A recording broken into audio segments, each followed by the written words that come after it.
자비롭고 은혜로우신 영화로우신 주님께서 오늘 이 오후 시간에도 함께하여 주시옵소서. 주의 종이 듣기를 원하오니 말씀하시고 겸손한 마음으로 겸허한 자세로 우리의 영안을 밝히 열어주셔서 주의 음성을 듣게 하시며 주의 영광을 보게 하시며 주님의 말씀에 순종하며 나가는 우리의 거룩한 입술, 우리의 삶이 되게 하여 주시옵소서. 마른 막대기만도 못한 종이 섰사오나 하나님, 인간적인 허물과 모든 부족함들은 십자가 뒤로 감추어 주시고 오직 예수 그리스도의 보혈의 은혜와 하나님의 말씀만이 선포되는 시간 되게 하여 주시옵소서. 예배를 반해하는 졸음 잡념 모든 사단 마귀의 유혹과 흔듦을 주님 쫓아주시고 지켜주시되 하나님의 놀라우신 은혜의 말씀만 들리는 시간 되게 하여 주시옵소서. 존귀하신 주 예수님의 이름으로 기도합니다. 오늘은 사무엘하 9장 말씀으로 죽은 개 같은 나라는 제목으로 하나님의 말씀 증거하겠습니다. 주보에 이렇게 제목이 나와 있는데 굉장히 좀 제목이 자극적이지요. 오해 없이 들으시길 바랍니다. 성경에 나오는, 본문에 나오는 단어를 가져온 것이고요. 저는 오늘 이 사무엘하 9장 1절부터 13절까지 말씀, 이 9장 말씀을 통해서 세 가지로 은혜의 말씀 나누고 우리 마음의 소원을 찾아가고자 합니다. 세 가지: 은혜를 입은 자, 은혜를 베푼 자, 은혜의 근원자, 이 세 가지로 요약해서 말씀을 나누려고 합니다. 첫 번째, 은혜를 입은 자입니다. 오늘 본문에 나오는 세 사람 중 한 사람이 있습니다. 이 사람에 대해서 조금 더 구체적으로 얘기해 보려고 합니다. 이 사람은 사울 왕의 손자입니다. 또 요나단의 아들입니다. 그러니까 사울 왕이 이스라엘의 초대 왕이니까 가만히 놔두면 이스라엘의 왕이 될 수 있는 왕손입니다. 가만히 놔두고 아무 일도 없었다면 아마도 이스라엘의 3대 왕이 되었을 것입니다. 그런데 그 삶이 순탄치가 않았습니다. 그 사람이 5살 때, 불과 약관의 나이, 어린 나이 5살 때 인생이 완전히 몰락하는 절망이 찾아옵니다. 당시 블레셋과 전쟁을 치르던 중에 할아버지 사울 왕이 또 아버지 요나단과 두 삼촌이 길보아 전투에서 비참하게 최후를 맞이하며 죽게 됩니다.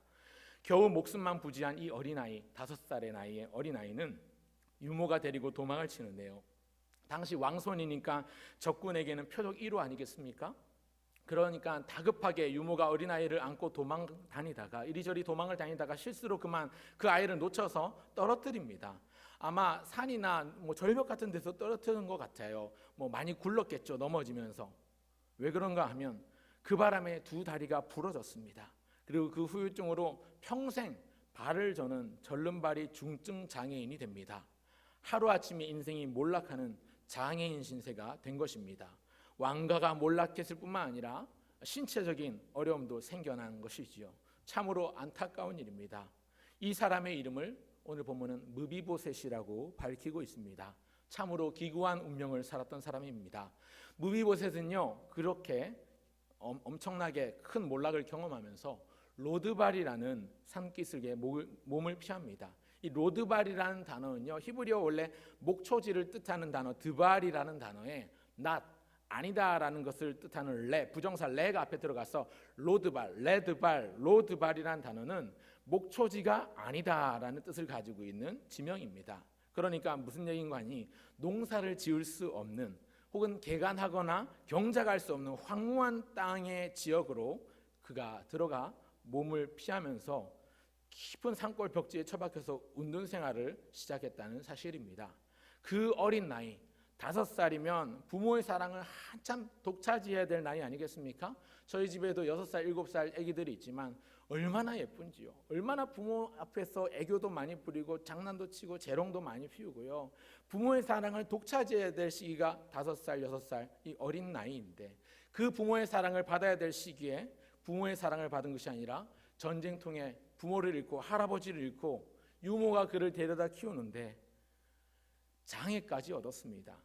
불구의 몸으로 오랫동안 깊은 산속 벽지에서 숨어 지내야만 했던 그런 상황이 바로 무비보셋의 상황이었습니다. 왜 여러분 사극 같은 데 보면 압제받던 사람이 새롭게 권력을 잡고 왕이 되면, 왕위에 오르면 이전 정권에, 이전 왕권에 있던 인물들을 하나씩 처단하고 숙청해서 싹을 잘라버리고 물갈이를 하지 않습니까? 요즘 시대에도 여야가 뒤바뀌면 대거 인사당연히 이루어지는데 고대 왕정 시대, 왕권 시대는 어떻겠습니까? 그야말로 피바람이 몰아치지 않았겠습니까? 이 왕정 시대의 전형적인 특징이 그랬습니다. 더군다나 사울에 이어서 새롭게 등극한 왕은 다윗 왕인데, 다윗 어떤 사람입니까? 할아버지 사울에게 있어서 다윗은 철천지 원수였습니다. 그러니까 유모가 이 무비보셋이라는 아이를 데리고 키우면서 날마다 주의를 주고 당부를 했겠죠. 뭐라고 당부했을까요? 야, 우리 들키면 죽어. 우리 잘못 걸리면 뼈도 못 추려. 만약에 경비병들이, 우리 병사들이 여기 수색해 와가지고 들키면 우리 또 딴 데로 도망가야 돼. 그러니까 몸 조심해야 돼. 항상 그러지 않았을까요? 무비보셋의 신세를 보십시오. 부모 없이 몸도 온전치 못한, 운동 성하지 못한 불구의 몸으로 사는 것도 참 비극적이고 안타까운 일인데, 누가 언제 밀고를 해가지고 몰래 일러 바치고 신고해가지고 자기의 목숨을 위협받을지 모르는 상황입니다. 그러니 그 마음이 건강할 수가 없는 것이죠. 늘 그 마음에는 피해의식과 열등감이 가득하고 좌절이 있고 낙심과 불안과 염려로 뭉쳐 있었을 것입니다. 오늘 본문 8절에 보면 그 내면의 상처가 그대로 나타나 있습니다. 그 내면의 상처가 드러난 것을 두고 제가 오늘 설교 제목으로 삼았습니다. 8절을 다 같이 한번 읽어보겠습니다. 8절입니다. 같이 읽겠습니다. 시작. 그가 절하여 이르되 이 종이 무엇이기에 왕께서 죽은 개 같은 나를 돌아보시나이까 하니라. 다윗이 수소문해서 그를 자기 앞으로 데리고 오라고 했습니다. 그리고 그가 다윗 앞에 가자마자 던진 말이 이 말이지요.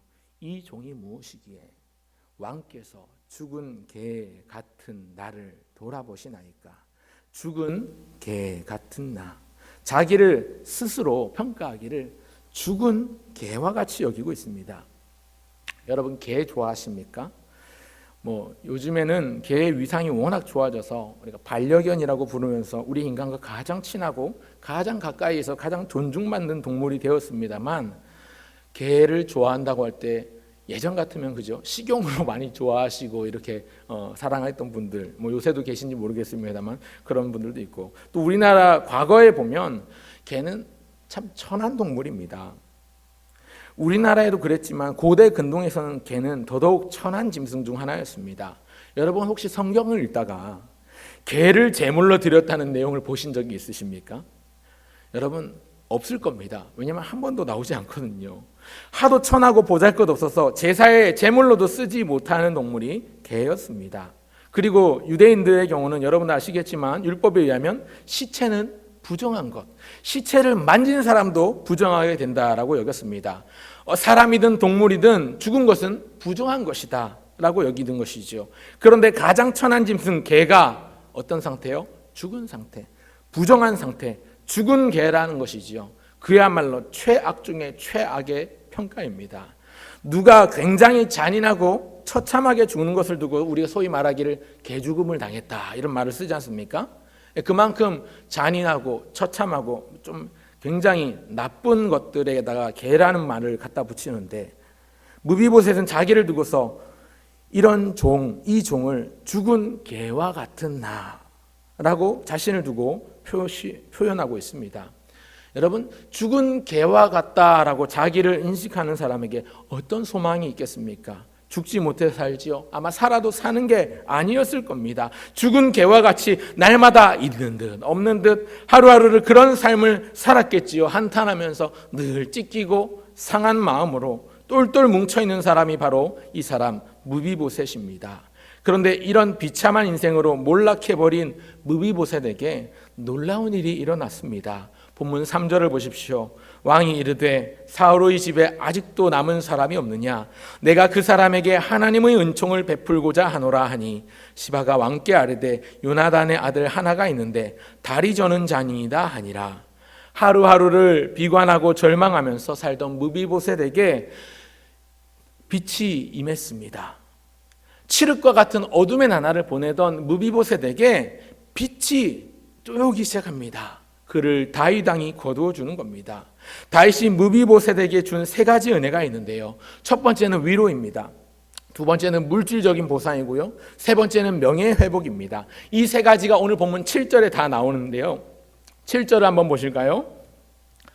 우리 성경 가지신 분들은 7절을 같이 읽겠습니다. 시작. 다윗이 그에게 이르되 무서워하지 말라. 내가 반드시 내 아버지 요나단으로 말미암아 내게 은총을 베풀리라. 내가 내 할아버지 사울의 모든 밭을 다 내게 도로 주겠고 또 너는 항상 내 상에서 떡을 먹을지니라 하니. 여러분 7절에 보면 다윗 앞에서 두려워하고 있는 무비보셋, 숙청되나 보다, 이제 나도 이제 죽나 보다 하면서 끌려왔겠죠. 그렇게 스소문돼서 끌려온 무비보셋에게 다윗이 하는 말이 무엇입니까? 무서워하지 말라, 두려워하지 말라, 나 너 해치지 않을 거다, 안심시키면서 위로합니다. 그것이 첫 번째. 또 7절 중간에 보면 내가 네 할아버지 사울의 모든 밭을 다 내게 도로 주겠다. 물질적으로 사울왕이 가졌던 모든 많은 땅들을 다시 그에게 돌려주겠다고 합니다. 물질적인 보상이죠. 그리고 7절 뒷부분에는 명예를 회복시켜 주는데 7절 뒷부분에 보니까 또 너는 항상 내 상에서 떡을 먹을지니라. 왕궁에서 떡을 먹는다? 식사한다는 얘기인데요, 왕궁에서 다른 왕자들과 더불어 왕의 식탁을 함께 먹게 해줍니다.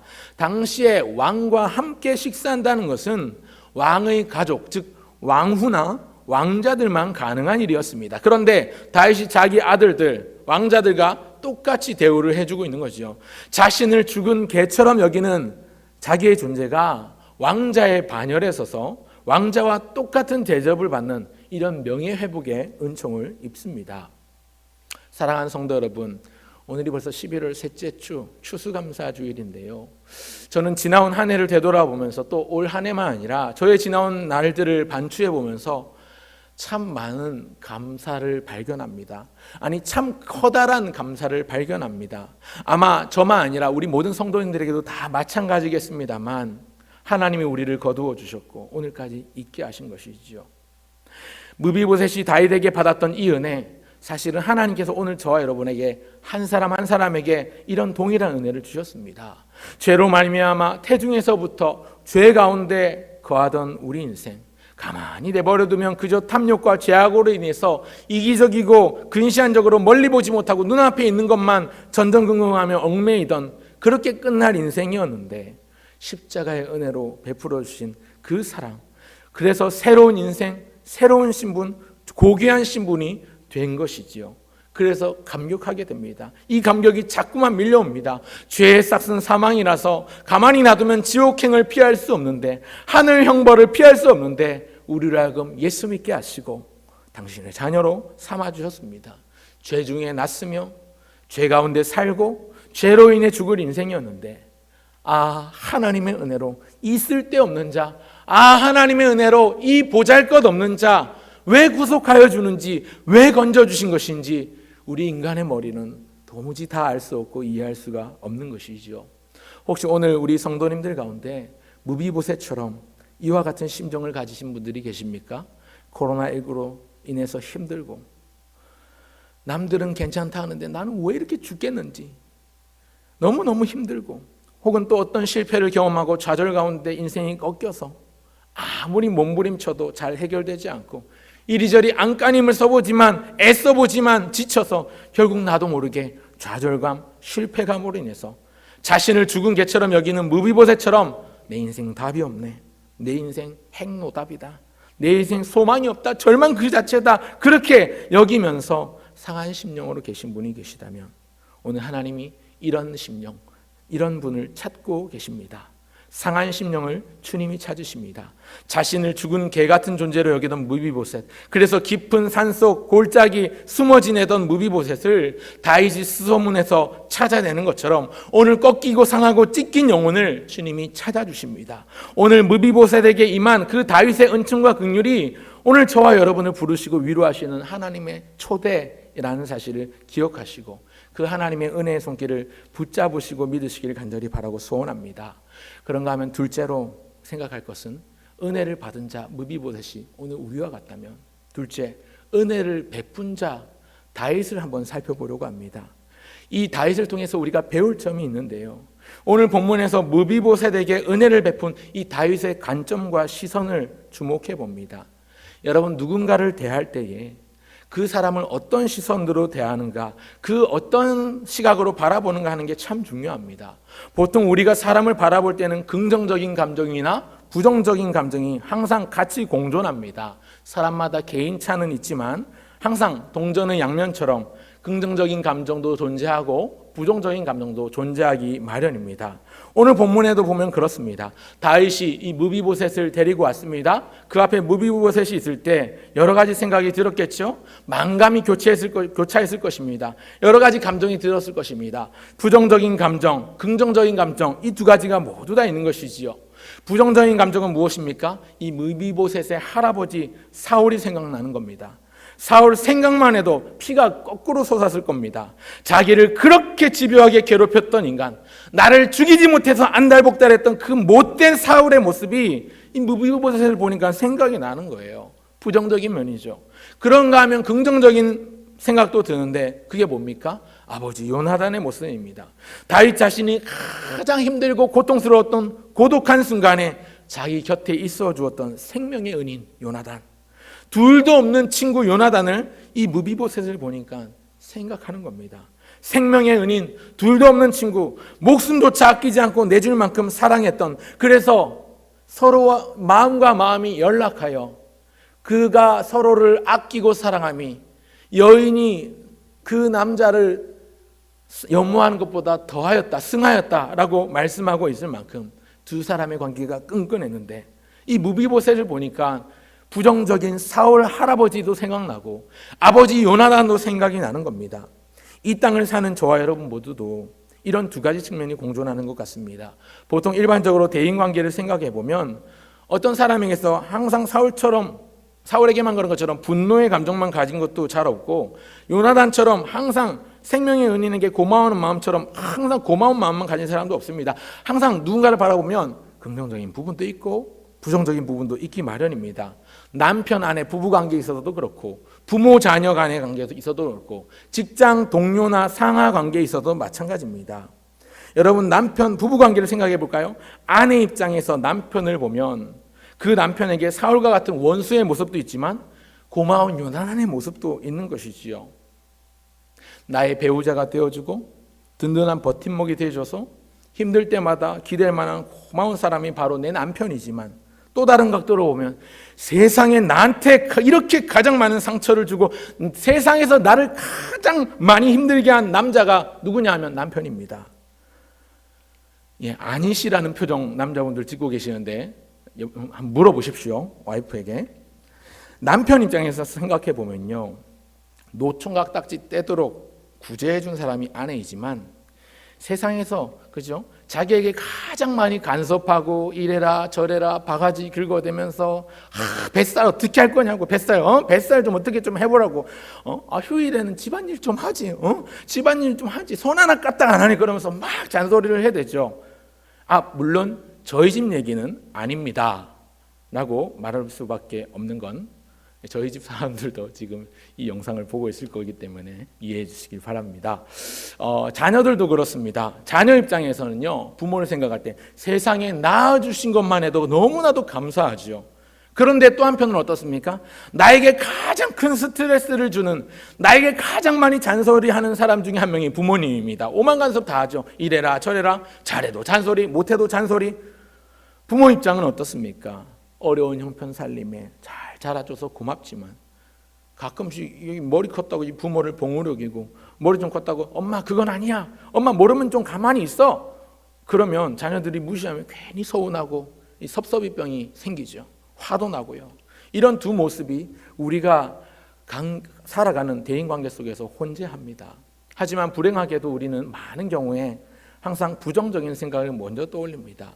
오늘 우리가 본문에서 다윗에게서 배울 수 있는 점은요, 이 무비보셋 안에 사울에 대한 분노도 있고 요나단에 대한 고마움도 있지만 다윗은 사울을 떠올리며 분노하지 않았습니다. 오히려 요나단과의 추억을 떠올리면서 그와 약속했던 그 약속을 지키면서 무비보셋에게 은총을 베풀어 줍니다. 1절을 보십시오. 다윗이 이르되 사울의 집에 아직도 남은 사람이 있느냐?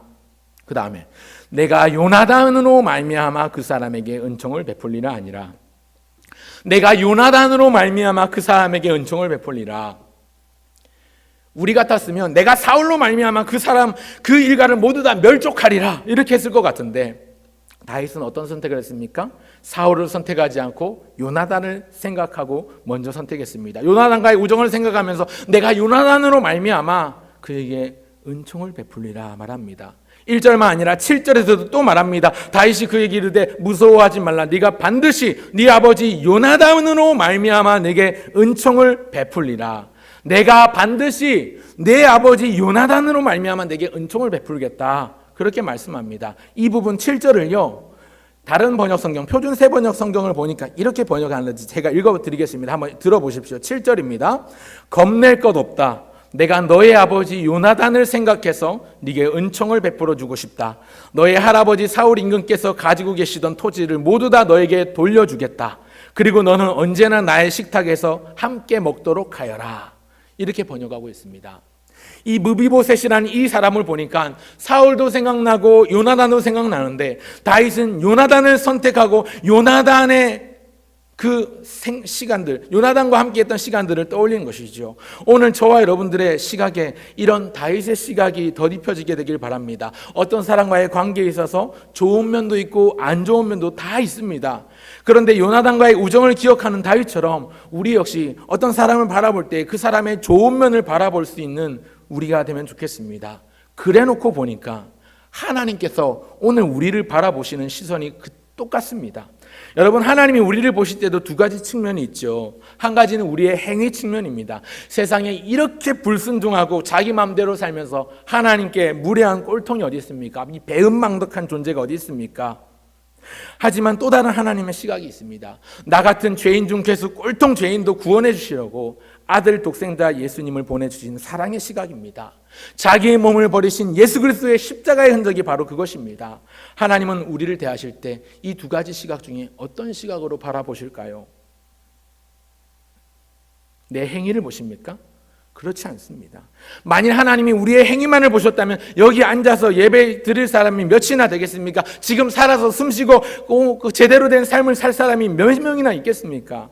하나님께서는요, 우리를 십자가의 시각으로, 내 안에 계신 예수 그리스도의 십자가의 흔적으로 나를 대하시고 나를 사랑하셨습니다. 그래서 아까 찬송 불렀지만 너는 내 아들이라 말씀하시는 거죠. 너는 내 것이라 두려워하지 말라. 내가 너를 구속하였고 내가 너를 지명하여 불렀나니 너는 내 것이라 말씀하십니다. 실제로는 의롭지 않은데, 하나도 의롭지 않은 죄인인데, 죄인 중 괴수인데 의롭다 칭하신 것이 바로 칭의라면 그 칭의의 조건은 우리의 잘남이나 행위가 아니라 우리 안에 있는, 우리 믿음 안에 있는 십자가의 흔적을 보시고 예수님을 인해서 우리를 귀하다, 의롭다, 존귀한 존재다 칭하신 것이지, 우리 삶 자체만 놓고 보면 그야말로 죽을 수밖에 없는, 아니 죽어야만 하는 존재인 것이지요.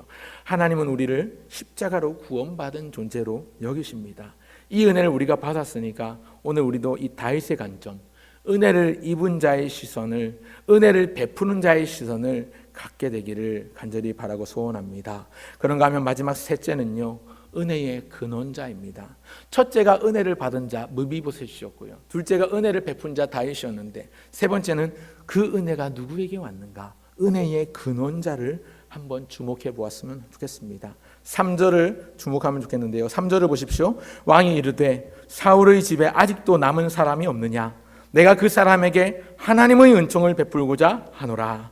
여러분, 다윗이 무비보셋에게 은총을 베푸는데 자신이 베풀 그 은총이 누구의 은총이라고 말하고 있습니까? 다윗 자신의 은총이 아니라 하나님의 은총을 베풀고자 하노라.